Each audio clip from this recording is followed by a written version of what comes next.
Guys, ada yang bilang pakai jasa arsitek untuk desain rumah itu mahal. Seperti apa sih harga desain dari arsitek-arsitek itu? Berapa sih tarifnya? Yuk kita lihat.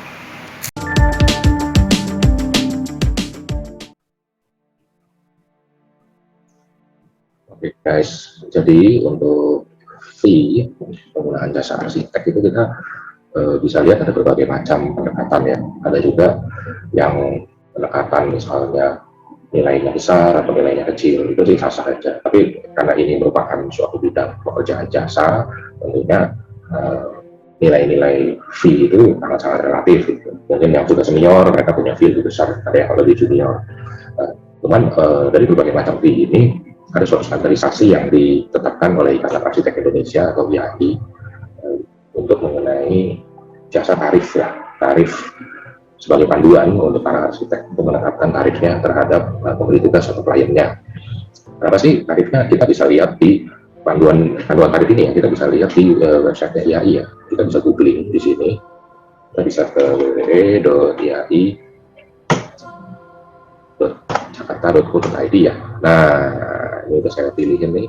Kita bisa masuk ke websitenya, kita pilih informasi, kita pilih jasa arsitek, kita pilih honorarium arsitek. Nah, keluarnya adalah halaman ini. Di halaman ini kita bisa lihat honorarium arsitek ya. Jadi ini fee arsitek berdasarkan persentase dalam tabel ini ya. Nah, tabel ini terdiri dari ada beberapa kolom. Pertama ada kolom biaya bangunan sampai dan ada kategori bangunan. Tabel perhitungan imbalan jasa arsitek ya. Ada biaya bangunan dan juga ada kolom kategori bangunan.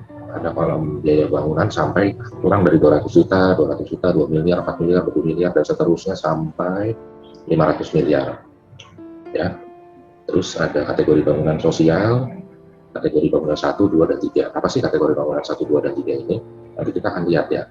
Jadi ini tabel ini untuk menentukan fee atau honor dari jasa arsitek itu dilihat dari besaran nilai proyeknya. Misalnya nilai proyek 200 juta, jangan bangun. Nilai proyek bangun rumahnya itu 200 juta ya, biaya konstruksinya ya.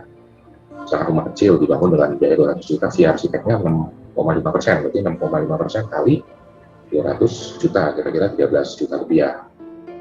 Misalnya seperti itu, jika itu bangunannya kategori 1, atau kalau kategori 2 ya 7%, kira-kira 14 juta rupiah. Sementara kalau misalkan bangunan rumah nilai proyeknya adalah 2 miliar, kan? Nilai proyek itu misalnya nilai konstruksi bangunannya, ngebangun tuh bangunan, nah, butuh duit 2 miliar gitu. Nah, cara mikirnya begitu.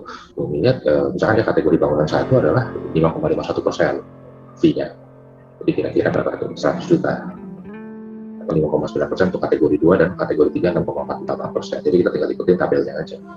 Kira-kira seperti itu. Jadi kalau di sini kita bisa lihat kalau nilai proyeknya makin besar, persentasenya juga makin kecil. Misalkan bangun gedung bertingkat gitu, nilai proyeknya 120 miliar, via arsiteknya kira-kira 2%. 2% dikali 120 miliar. Kalau misalkan nilai proyeknya 150 miliar, nah dia kan di antara sini kan, di antara 150 sampai 160. Ya kita bisa menggunakan ancer-ancer persentase yang ada di range ini. Kita bisa pilih yang mana lah. Nah, kita cuma ancer-ancernya di sini. Kalau misalkan dia 140 miliar ya dia 2%, 2,07% kali 140 miliar. Jadi ini alat atau instrumen tabel ini adalah untuk membantu kita untuk menentukan besaran fee jasa arsitek ya sesuai dengan yang ditetapkan oleh IAI ya, Ikatan Arsitek Indonesia. Nah, kita bisa lihat kategori bangunan yang nomor 1, 2, 3 ini apa aja. Kategori bangunan itu adalah antara lain 1, kategori bangunan khusus, 2, bangunan sosial, 3 ada bangunan kategori 1 yang tadi, kategori 2 dan kategori 3. Jadi kalau misalkan bangunan kita adalah kita mau bangun gudang nih, gudang itu termasuk di bangunan kategori 1. Jadi kalau misalkan kita mau bangun gudang, nilai proyeknya adalah 20 miliar, itu misalkan bikin kawasan pergudangan ya, via arsiteknya kategori 1 adalah 4%, 4,2% dari 20 miliar itu. Kira-kira berapa nih? 80 juta ya. Gitu. Nah kalau untuk kategori bangunan kedua, itu seperti apartemen, kondominium ya, ada industri, gardu listrik, ya ada bangunan parkir bertingkat, kafetaria, kantor, perkantoran, kupu. Nah ini kategori 2 ini banyak jenisnya. Ya, ada klinik medis, ada sekolah, ada gedung olahraga. Nah masuknya di kolom ini, kategori 2. Kolom yang tengah ini. Jadi kalau misalkan bangun kantor, harganya 100 miliar, gedungnya via arsiteknya kira-kira 2,88%. gitu, dari nilai proyeknya. Tahu dari mana sih nilai proyeknya itu bisa 100 miliar? Ini bisa kan di awal-awal kita harus bikin penawaran dulu kan, karena proyeknya gedungnya belum ketahuan ya, belum dihitung nih RLB-nya, gimana kita bisa melakukan perkiraan.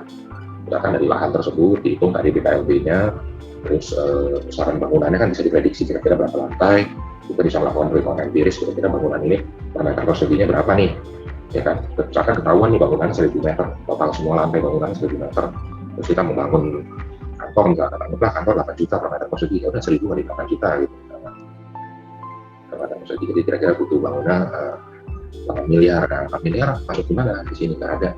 Nah, anggap aja sampai dengan kan kurang dari 20 miliar, nanti masuk sini, kita kali aja 8 miliar kali 4,2%. Jadi kita harus tahu dulu atau memperkirakan dulu gedungnya ini bisa dibangun berapa besar untuk bisa memperkirakan secara empiris nilai proyeknya secara range ya, mungkin bersifatnya range, kita bisa dari situ bisa menentukan si arsiteknya berdasarkan tabel honorarium arsitek dari Ikatan Arsitek Indonesia atau IAI.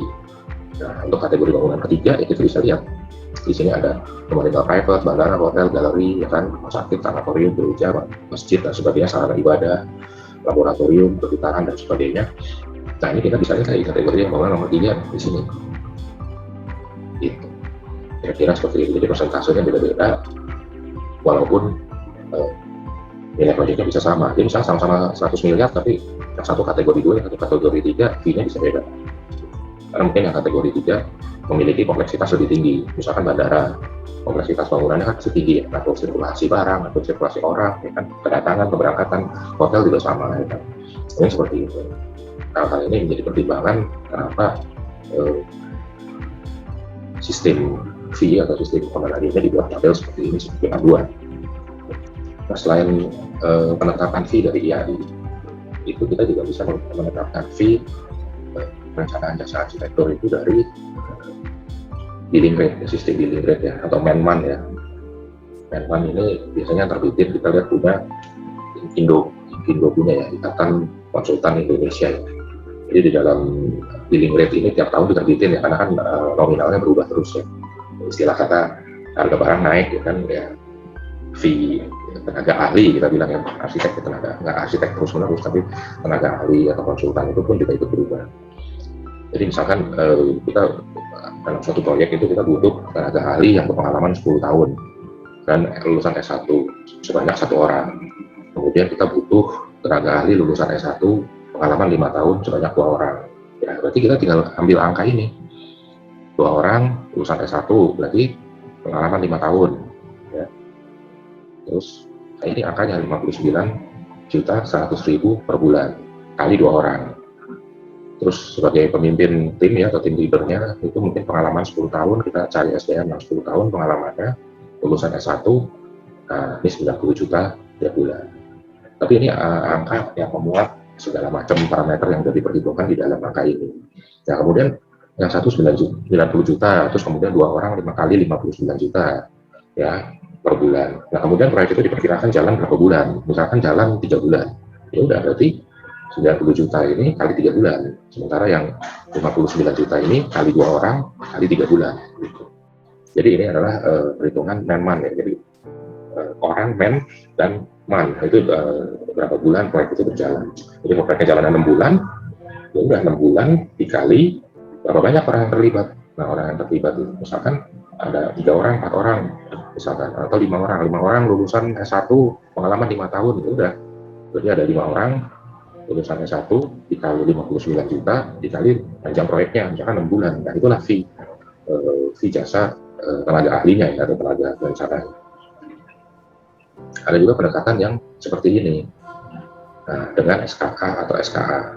Jadi kalau misalkan si tenaga ahli itu punya SKA ya, istilahnya sertifikasi lah keahlian ya, maupun arsitek maupun tenaga sipil maupun tenaga ahli keteknikan lah ya, engineering, dan dia memiliki SKA ya, kita gunakan tabel yang seperti ini. Ini biasanya yang paling sering dipakai. Jadi kan dia disegmentasi dari ahli muda, ahli madya, dan ahli utama. Selain lulusan S1, S2, atau S3. Kalau tabel sebelumnya kan hanya menjabarkan tenaga ahli berdasarkan tingkat jenjang pendidikan ya, S1, S2, S3. Tapi kali ini tenaga ahli juga diklasifikasi tidak melulu berdasarkan tingkat pendidikan ya S1, S2, S3, tapi juga SKA yang dimiliki atau sertifikasi keahlian yang dimiliki. Ada ahli muda, ahli madya, ahli utama. Jadi kalau misalnya kita suatu proyek itu biasanya tim leader kita butuh ahli utama. Ahli utama ber-SKA tentunya pengalaman 10 tahun. Berapa per bulannya, yaitu 43 juta. Tapi juga misalnya dia lulusan S1 atau setara gitu. Atau dia lulusan S2 dia 56 juta misalnya seperti itu dengan SKA. Tapi kalau misalkan dia terus kemudian dia punya anak buah gitu, anak buahnya itu harus punya syarat ahli madya. Kita lihat ahli madya pengalaman misalkan dia butuhnya 5 tahun, 5 tahun lulusan S1 31 juta gitu. Itu ya kalau tidak biaya personel itu kira-kira sama. Nanti perhitungannya juga sama, dalam satu proyek itu butuh berapa orang yang ahli utama pengalaman 10 tahun misalnya, butuh orang berapa ahli madya pengalaman misalkan 5 tahun misalnya, dikali panjang proyeknya, misalkan proyeknya 6 bulan ya kalilah 6 bulan gitu. Jadi ketahuan nilai fee yang harus diterima untuk diajukan sebagai penawaran itu berapa ratus juta itu. Ada dasarnya berdasarkan man ini gitu. Man sebagai tenaga ahli, man itu sebagai durasi proyek konsultannya tersebut gitu. Kira-kira seperti itu. Bagi tenaga ahli yang dipersyaratkan memiliki SKK atau SKA, perhitungan tahun pengalamannya berdasarkan akumulasi tahun pengalaman profesi yang setara. Dihitung sejak tamat pendidikan S1, bukan dihitung sejak kepemilikan SKA. Jadi setelah lulus udah punya pengalaman berapa tahun gitu. Walaupun SKA-nya mungkin baru bikin setelah 3 tahun setelah lulus gitu kan. Tapi pengalamannya dihitung sejak lulus gitu. Jadi misalkan udah 10 tahun kerja, setelah lulus ya itu pengalamannya 10 tahun. Walaupun dia baru punya SKA 1 tahun. Gitu. Kira-kira seperti itu. Jadi ini ada dua pendekatan. Satu tabel yang ini, nanti adalah tabel yang ini. Tapi ini untuk internasional. Jadi numerasinya juga beda, numerasi angka-angkanya juga beda. Makanya kalau kita bisa lihat di sini pengalaman 10 tahun bisa sampai 90 juta, walaupun cuma undangan S1, tapi ini untuk undangan pelelangan internasional. Gitu. Dan ini berdasarkan S1, S2, S3 mungkin secara internasional nggak melihat punya SKA atau nggak, tapi melihatnya dari pengalaman ya, pengalaman 10 tahun ya, lulusan S1 50 juta atau S2 lebih mahal lagi, S3 lebih mahal lagi kan profesor gitu, dipakai tenaga ahli gitu, tapi dia mungkin nggak punya SKA dan ini dia ikut di lelang internasional ya, kita bisa menggunakan numerasi dari tabel yang ini. Karena kalau tabel yang ini untuk nasional ya kan, NCB ini nasional tapi dengan SKA gitu. Kemudian ada faktor-faktor lain yang juga untuk menentukan ya. Ini ada Provinsi DKI Jakarta seperti ini ya kan. Kita bisa lihat ini file bisa di-download di websitenya Indo. Jadi nggak usah khawatir, dan tiap tahun biasanya diterbitkan yang baru karena angka-angkanya pasti berubah. Ya naik lah karena untuk menyikapi inflasi. Nah ada juga kebutuhan naik dalam proyek, misalkan tidak melulu ada tenaga ahli. Ya kan? Selain tenaga ahli kan juga harus didampingi oleh tenaga-tenaga lain. Misalnya ada asisten ahli, ya asisten ahli di numerasi kira-kira sebulan segini, 13.950.000 misalkan. Ini kita menggunakan billing rate tahun 2021 ya. Terus operator CAD/CAM misalkan ini drafter misalkan 17.650.000. Jadi dalam satu project selain ada tenaga ahli juga ada komponen kayak asisten ahli, ya kan, ada operator CAD/CAM atau drafter ya kan. Terus ada mungkin ada tenaga yang lain, ada administrator, ya kan, ada pemilihan sistem, ada teknisi, ada inspektur. Ya ini nanti akan dikalikan panjang proyeknya berapa bulan gitu. Misalkan panjang proyek total 12 bulan lah setahun, ya kan. Tapi tenaga ahli mungkin cuma terpakai 6 bulan, ya berarti mereka cuma tenaga ahli yang tadi itu yang S1, S2, S3 itu cuma dikali 6 bulan. Tapi mungkin setelah tenaga ahlinya selesai mendesain gitu misalkan, dilanjutkan oleh drafter. Nah, drafter butuh berapa bulan? Ya berarti ini kalinya 3 bulan nih, ya kan, cuma butuh 3 bulan ya. Drafter kerjain bikin gambar kerja cuma butuh 3 bulan misalkan, ya berarti diperkirakan penggunaan drafter ini dikalikan 3 bulan aja. Ada dikalikan juga jumlah personel. Jadi komponennya ada jumlah personel, ada waktu berapa bulan dipakai. Jadi dalam walaupun satu proyek 12 bulan kan, drafter nggak 12 bulan keseluruhan bekerja kan. Dia mungkin cuma kerja 3 bulan. Berarti mungkin ya itu segmen itu aja yang kita hitung dikalikan dengan harga tersebut. Begitu pula juga dengan tenaga ahli yang lain. Gitu. Nah, ini juga ada komponen-komponen lain. Jadi misalkan dalam satu proyek kita butuh sekretaris, ya kira-kira di numerasi biaya sekian per bulan. Jadi mungkin sekretaris ikut dalam proyek dari bulan pertama sampai bulan 12, ya udah berarti satu orang sekretaris dikali 7.400.000 di sini, ya, dikali 12 bulan. seperti itu, karena dia terpakai dari ujung sampai ujung untuk nyatetin proyek misalnya gitu. Atau misalkan ada satpam atau kurir, misalkan kurir ngantar dokumen, ngantar barang, dari proyek 12 bulan itu dia cuma butuh kerja cuma 6 bulan, ya udah berarti kurir satu orang misalnya kali 6 bulan kali 4.650.000 misalnya seperti itu. Jadi nanti total semua biaya itu menjadi harga penawaran. Jadi semua komponen-komponen itu ditotal jadi harga penawaran. Nah, ini ada indeks standar remunerasi per provinsi tahun 2021. DKI Jakarta menjadi benchmark ya. Nilainya 1,00. Kalau untuk di daerah lain harus dikali dengan koefisien indeks ini. Jadi misalkan untuk daerah lain di Jawa Tengah misalkan 0,808. Jadi setelah kita hitung nih tenaga ahlinya berapa, ya kan, berapa bulan bekerja, ya kan, terus tenaga lainnya seperti drafter, sekretaris dan segala macam berapa, kerja berapa bulan udah dapat, totalnya berapa. Tapi karena itu di Jawa Tengah misalkan pekerjaannya tinggal dikali aja 0,808, pasti nilainya lebih kecil. Jadi misalnya totalnya nanti anggaplah misalnya 10 juta gitu ya, 10 juta dikali 0,808 gitu. Misalnya total 100 juta ya dikali 0,808 gitu. Nah, ini ada ketentuan lain nanti bisa dibaca ya, ada perjalanan luar negeri yang mungkin kalau ada proyek-proyek yang harus melibatkan traveling, ada ketentuannya ya, terus juga untuk alat-alat yang dipakai, karena memang harus ada penggunaan alat-alat seperti ini ya kan, berapa unit ya kan, berapa lama dipakai. Nah itu nanti ada yang seperti biasa terhitung kendaraan, mungkin kendaraan operasional untuk proyek tertentu harus sewa kendaraan ya, jadi ada standar perhitungannya gitu. Misalkan per bulan sekian roda 4, tapi mungkin udah termasuk sewa mobilnya, sewa supirnya, dan misalnya bensinnya, mungkin perawatannya, ganti oli dan sebagainya gitu. Misalnya sewa kantor proyek ya kan, ada sewa peralatan, komputer atau segala macam. Jadi kadang-kadang dalam satu proyek itu peralatan-peralatan itu sifatnya disewa gitu. Jadi begitu selesai proyeknya, peralatan tersebut dikembalikan karena kan istilahnya sewa gitu.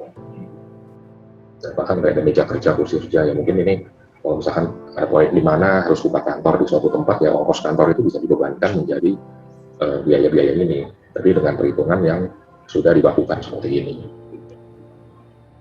Termasuk ada alat-alat ukur ya, kayak meter laser gitu, mungkin kita cuma sewa di awal-awal proyek cuma untuk ukur lahan, ya paling nyewa nggak nyampe sebulan gitu mungkin ya kan, atau mungkin ada total station atau theodolit kita pakai untuk ukur tanah paling cuma seminggu gitu. Nah ini ada patokan angkanya supaya kita bisa bikin penawaran lebih kompetitif. Nah ini ada banyak, kita bisa lihat nanti, ini bisa di download di website Inpindo ya, nanti saya kasih linknya juga di caption supaya orang bisa klik dan bisa lihat-lihat.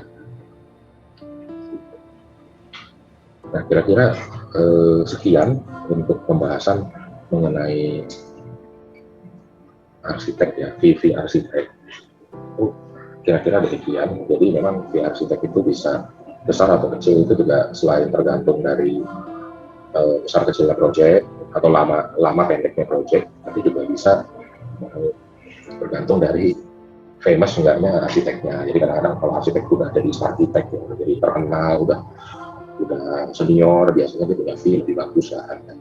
Tapi itu fee itu kan sifatnya personal, jadi kita nggak bisa memberikan suatu patokan yang benar-benar pasti ya kan, yang benar-benar terumuskan, karena itu tergantung dari orang, beda-beda, kondisi juga beda-beda. Jadi kita namanya jasa ya, jasa kan nggak bisa ada harga baku, beda dengan barang ya. Kalau barang kan ada ongkos produksi, distribusi dan seterusnya, ketahuan harga jualnya berapa, profitnya berapa. Tapi kalau jasa kan very intangible, sangat blur. Jadi kira-kira nggak bisa ditentukan dengan pasti, tapi maka kita punya patokan tertentu yang cukup wajar dan bisa diterima nominalnya untuk memberikan standar fee konsultan dari tenaga ahli arsitek ataupun tenaga ahli engineering yang lain.